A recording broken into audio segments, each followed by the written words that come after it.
नमस्कार दोस्तों, आप सभी का स्वागत है हमारे YouTube channel the 10 minute show में। आज फिर से हम लोग दिल्ली पुलिस का प्रैक्टिस सेट एक स्टार्ट कर रहे हैं। इससे पहले जो प्रैक्टिस सेट चल रहा था वो था हिस्ट्री का प्रैक्टिस सेट। अब हम लोग पॉलिटी का प्रैक्टिस सेट स्टार्ट कर रहे हैं और इस पॉलिटी में हम लोग लगभग 400 प्रश्न कवर करेंगे। जैसे कि हिस्ट्री में 400 प्रश्न किए थे, तो जो भी लोग हिस्ट्री का वीडियो नहीं देखे हैं, डिस्क्रिप्शन में लिंक मिल जाएगा प्लेलिस्ट का, वहाँ से जाकर देख सकते हैं। तो चलिए स्टार्ट करते हैं दिल्ली पुलिस का हिस्ट्री पॉलिटी का प्रैक्टिस सेट। और ये काफ़ी इंपॉर्टेंट है और ये RW का जो बुक है इससे करा रहा हूँ मैं। तो चलिए स्टार्ट करते हैं। पहला प्रश्न है कि निम्नलिखित में से किस वर्ष में भारत की अंतरिम सरकार का नवनिर्वाचित संविधान सभा द्वारा निर्माण किया गया था? तो इसका निर्माण हुआ था 1946 में। कब हुआ था? 1946 में। अब देखिए, जब इसका निर्माण हुआ था तो उस समय कुछ प्रमुख सदस्य थे इसके। तो कौन कौन से प्रमुख सदस्य थे और किस विभाग से थे देख लेते हैं। जैसे जवाहरलाल नेहरू, ये राष्ट्रमंडल एवं विदेशी मामले के विभाग से संबंधित थे। डॉक्टर राजेंद्र प्रसाद, खाद्य एवं कृषि से। सरदार वल्लभ भाई पटेल, गृह सूचना एवं प्रसारण विभाग से थे। सरदार बलदेव सिंह, रक्षा विभाग से। जगजीवन राम, श्रम विभाग से। जॉन मथाई, उद्योग एवं नागरिक आपूर्ति विभाग से। अशरफ अली, रेलवे और परिवहन विभाग से।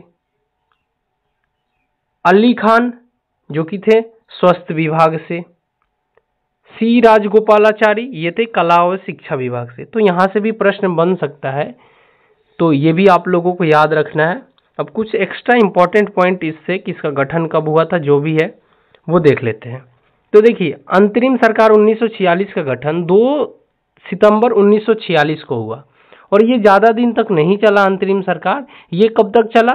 तो ये 15 अगस्त 1947 तक चला, जब तक स्वतंत्र हुआ, अर्थात मतलब हमारा देश जब तक स्वतंत्र हुआ तब तक चला, यानी भारत और पाकिस्तान के विभाजन तक।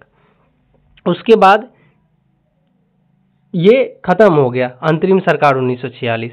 और इसके जो सदस्य थे वो वायसराय की कार्यकारी परिषद के भी सदस्य थे। अगला प्रश्न देख लेते हैं। किस संविधान संशोधन अधिनियम द्वारा भारतीय नागरिक के लिए मतदान की आयु 21 वर्ष से घटाकर 18 वर्ष कर दी गई थी? तो ये 61वें संविधान संशोधन से किया गया था, लेकिन ये 1988 नहीं था, ये 1989 था। क्या था? 1989। 61वें संविधान संशोधन 1989 के द्वारा क्या किया गया था? राजीव गांधी द्वारा, कि 21 वर्ष जो वोट देने का उम्र था, एज था, उसको घटा के 18 वर्ष कर दिया गया था। और ये इंपॉर्टेंट प्रश्न है, याद रखिएगा। और ये किसने कराया था? तो राजीव गांधी उस समय तत्कालीन प्रधानमंत्री थे। इन्हीं के द्वारा 61वें संविधान संशोधन अधिनियम के माध्यम से मतदान की आयु 21 वर्ष से घटाकर 18 वर्ष कर दिया गया। ये इसका जो अनुच्छेद 326 है, ये इसी से संबंधित है कि लोकसभा एवं राज्य विधान सभा हेतु निर्वाचनों का वयस्क मताधिकार के आधार पर होना। ये आर्टिकल 326 में लिखा गया। ठीक है, इंपॉर्टेंट आर्टिकल है, याद कर लीजिएगा। अगला प्रश्न है, कांग्रेस ने 1929 में किस स्थान पर अपने अधिवेशन पूर्ण स्वराज के प्रस्ताव की घोषणा की थी? तो पूर्ण स्वराज की घोषणा लाहौर में हुआ था। कहाँ पे हुआ था? लाहौर में। अब इंपॉर्टेंट पॉइंट इसमें क्या क्या है ये देखते हैं। भारतीय राष्ट्रीय कांग्रेस ने दिसंबर 1929 में पूर्ण स्वराज का प्रस्ताव लाहौर अधिवेशन में पारित किया। इस अधिवेशन के अध्यक्ष कौन थे? जवाहरलाल नेहरू। लाहौर अधिवेशन 1929 में पारित पूर्ण स्वराज के प्रस्ताव के अनुसार भारतीय राष्ट्रीय कांग्रेस के संविधान में स्वराज्य शब्द के का आज से अब से पूर्ण स्वराज हो गया। मतलब जो स्वराज्य था उसका जो शब्द का अर्थ निकला वो निकल गया पूर्ण स्वराज्य। और ये लाहौर अधिवेशन 1929 में ही नेहरू समिति के रिपोर्ट को निरस्त घोषित कर दिया गया था। अगला प्रश्न है कि निम्नलिखित में से किसे 1938 में 1939 के लिए राष्ट्रीय कांग्रेस अधिवेशन अध्यक्ष के रूप में फिर से निर्वाचित किया गया? तो सुभाष चंद्र बोस को लगातार 2 बार निर्वाचित किया गया था राष्ट्रीय कांग्रेस के अध्यक्ष के रूप में। 1938 में इन्हें हीरापुर गुजरात अधिवेशन में सुभाष चंद्र बोस भारतीय राष्ट्रीय कांग्रेस के अध्यक्ष बने। तो 1938 में ये हीरापुर गुजरात से क्या बने थे, वहां से भारतीय राष्ट्रीय कांग्रेस के अध्यक्ष बने थे। फिर 1939 में त्रिपुरा मध्य प्रदेश अधिवेशन में सुभाष चंद्र बोस गांधी जी के सहयोगी पटाभी सीतारामैया को पराजित किया तथा लगातार दूसरी बार भारतीय राष्ट्रीय कांग्रेस के अध्यक्ष बने। लेकिन अनबन के कारण इन्होंने क्या किया कि त्याग पत्र दे दिया, इस्तीफा दे दिया। और इस्तीफा देने के बाद इन्होंने 1939 में फॉरवर्ड ब्लॉक की स्थापना की। ये फॉरवर्ड नहीं होगा, ये फॉरवर्ड ब्लॉक होगा, ठीक है, फॉरवर्ड। तो इन्होंने फॉरवर्ड ब्लॉक की स्थापना कब की, तो ये 1939 में किया, ठीक है। और ये इंपॉर्टेंट पॉइंट है, ये याद रखिएगा कि फॉरवर्ड ब्लॉक पूछता है कि इनका स्थापना किसने किया, और कभी कभी पूछता है कि कब हुआ था।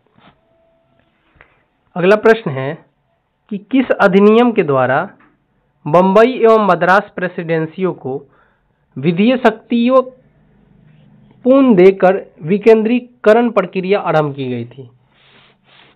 तो ये था भारत परिषद अधिनियम 1861। कौन सा था, भारत परिषद अधिनियम 1861, ऑप्शन नंबर बी हो जाएगा। अब इससे कुछ अन्य महत्वपूर्ण बातें वो देख लेते हैं।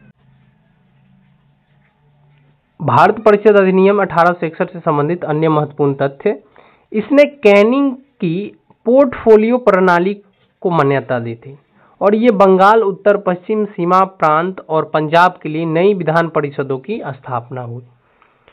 अब अगला प्रश्न है कि किस अधिनियम के द्वारा प्रांतीय स्वायत्त का आरंभ हुआ।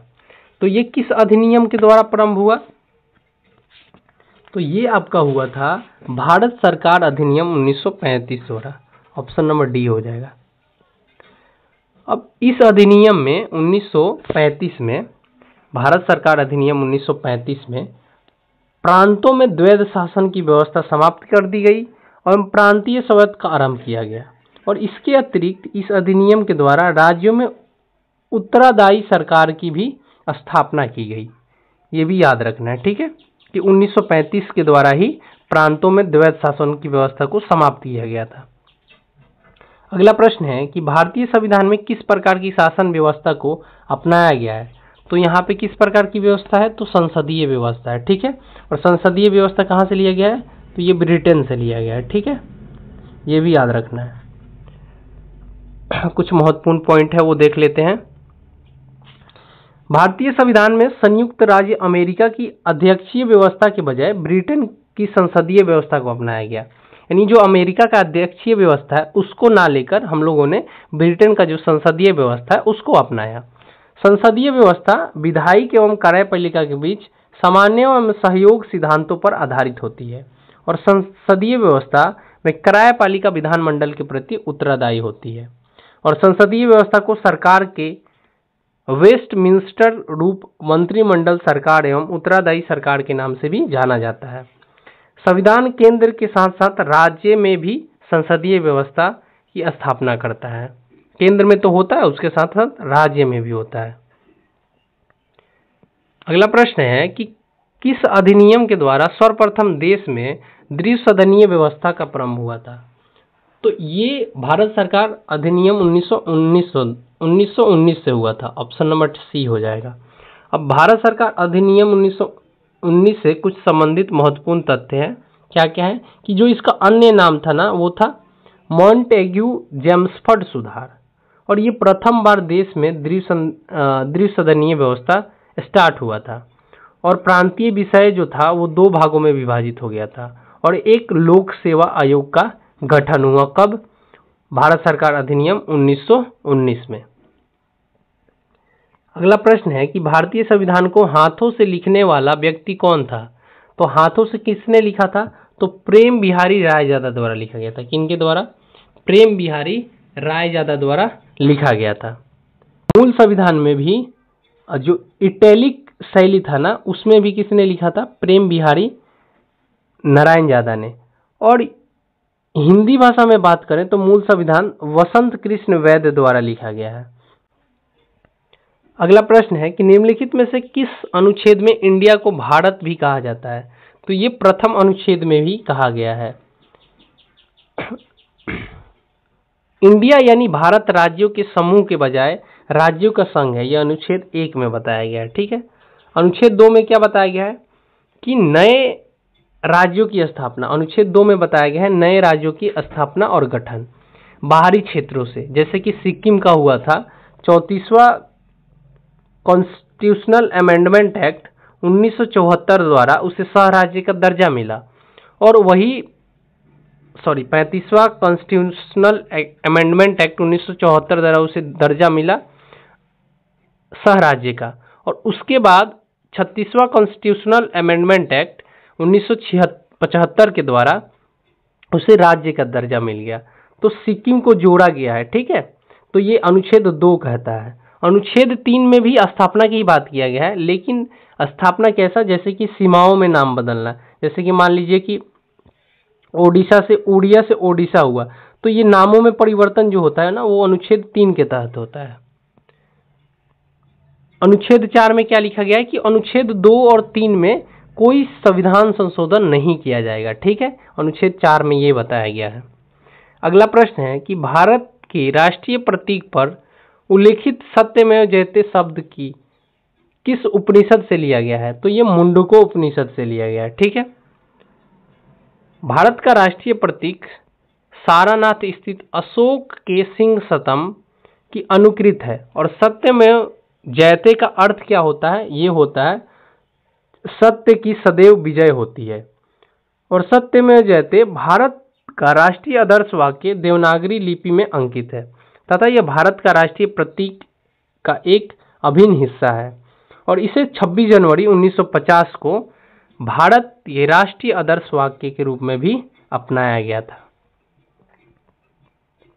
अगला प्रश्न है कि वर्ष 1946 में निम्नलिखित में से किस संविधान सभा का अस्थायी अध्यक्ष चुना गया था?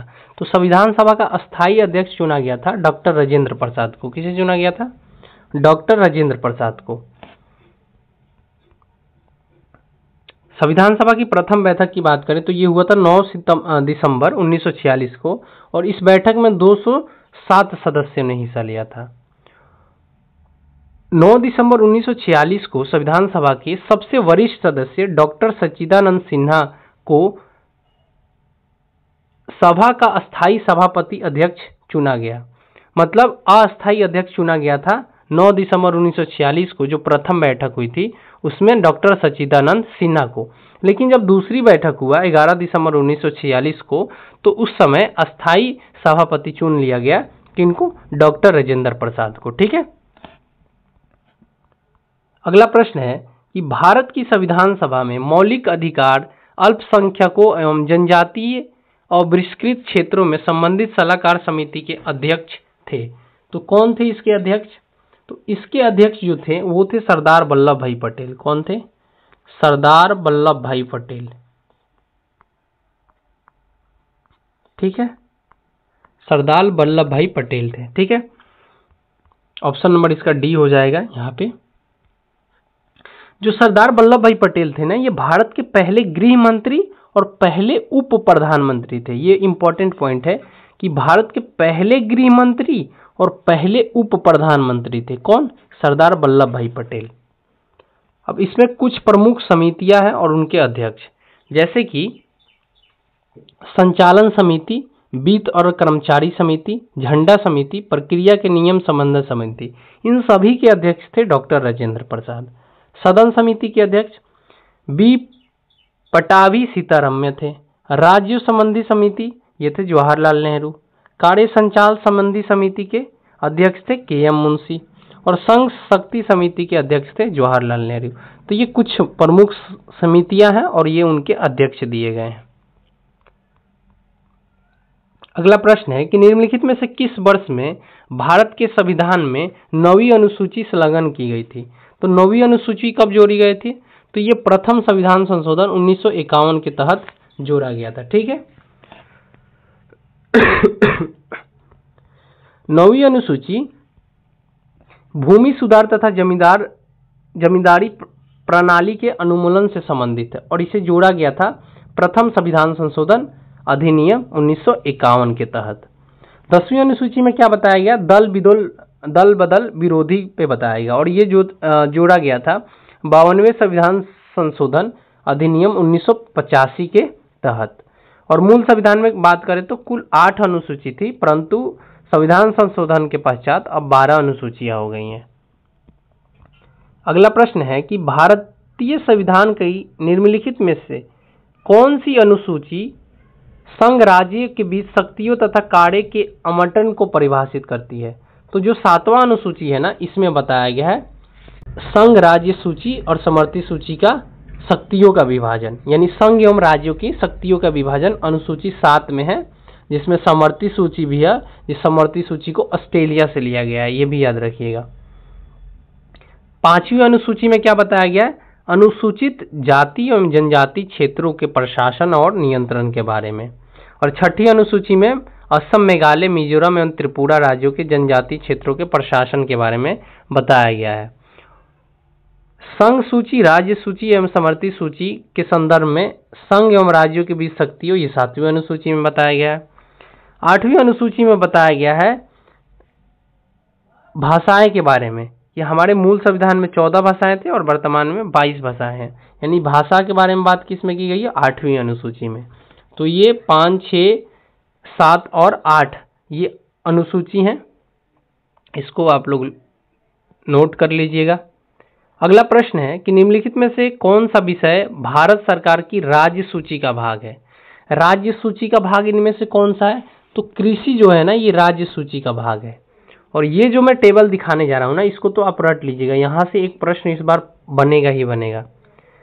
देखिए, बैंकिंग, रक्षा, जनगणना, परमाणु शक्ति, नागरिकता, ये सभी संघ सूची के विषय हैं। राज्य सूची का कृषि एवं सिंचाई, पुलिस, लोक स्वास्थ्य, स्थानीय शासन, टोल टैक्स, ये सब राज्य सूची के हैं। रोजगार, शिक्षा, विवाह, उत्तराधिकार, आर्थिक एवं सामाजिक योजना, जनसंख्या नियंत्रण, ये सभी समवर्ती सूची के विषय हैं।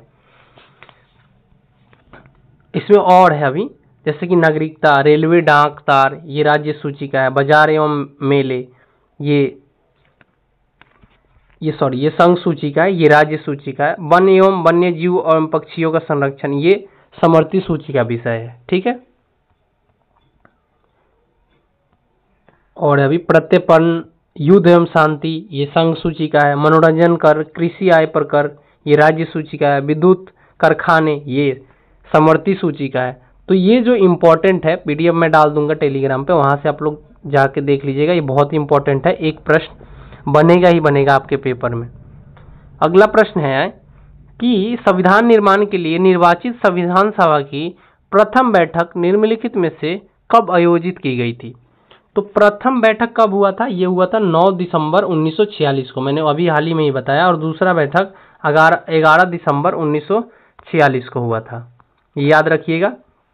और प्रथम बैठक के अध्यक्ष कौन थे? सच्चिदानंद सिन्हा। और दूसरा बैठक हुआ था, उसमें अस्थायी अध्यक्ष चुने गए थे डॉक्टर राजेंद्र प्रसाद। संविधान सभा की प्रथम बैठक 9 दिसंबर 1946 को हुई थी और मुस्लिम लीग ने इस बैठक का बहिष्कार किया था। संविधान सभा की अंतिम बैठक 24 जनवरी 1950 को हुई थी, ये भी याद रखिएगा। अगला प्रश्न है कि भारत की संविधान सभा में ऐतिहासिक उद्देश्य संकल्प को निम्नलिखित में से किसके द्वारा प्रस्तुत किया गया था? तो उद्देश्य संकल्प किसके द्वारा प्रस्तुत किया गया था? तो ये प्रस्तुत किया गया था जवाहरलाल नेहरू द्वारा। ठीक है, किसके द्वारा? नेहरू जी द्वारा। और नेहरू जी द्वारा इसे कब प्रस्तुत किया गया था? तो इसे 13 दिसंबर 1946 को प्रस्तुत किया गया था। और ये ऐतिहासिक उद्देश्य संकल्प, यानी इसको प्रस्ताव भी बोलते हैं, पेश किया गया था 13 दिसंबर 1946 को। लेकिन इसको स्वीकारित कब किया गया था? तो इसको स्वीकार किया गया था 22 जनवरी 1947 को। अगला प्रश्न है कि निम्नलिखित में से कौन भारत की संविधान सभा में मौलिक अधिकार के उप समिति के अध्यक्ष थे? तो उप समिति के अध्यक्ष कौन थे? तो जेबी कृपलानी थे। कौन थे?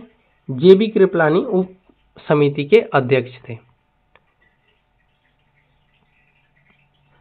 मौलिक अधिकार उप समिति के अध्यक्ष जेपी कृपलानी थे।